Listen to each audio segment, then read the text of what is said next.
आवर्धन मतलब किसे कहते हैं? एक प्रतिबिंब की ऊंचाई और वस्तु की ऊंचाई के अनुपात को आवर्धन। बहुत बढ़िया, सब ले बाबू।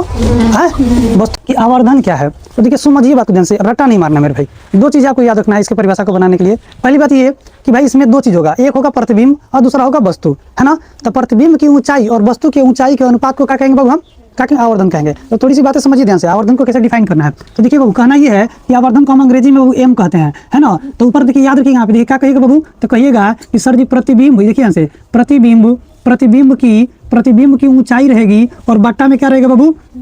तो वस्तु की ऊंचाई होगी, है ना। इन दोनों के अनुपात, बट्टा का मतलब क्या? अनुपात। इसी के अनुपात को क्या कहते हैं बाबू? तो हम क्या कहेंगे बाबू यहाँ पे?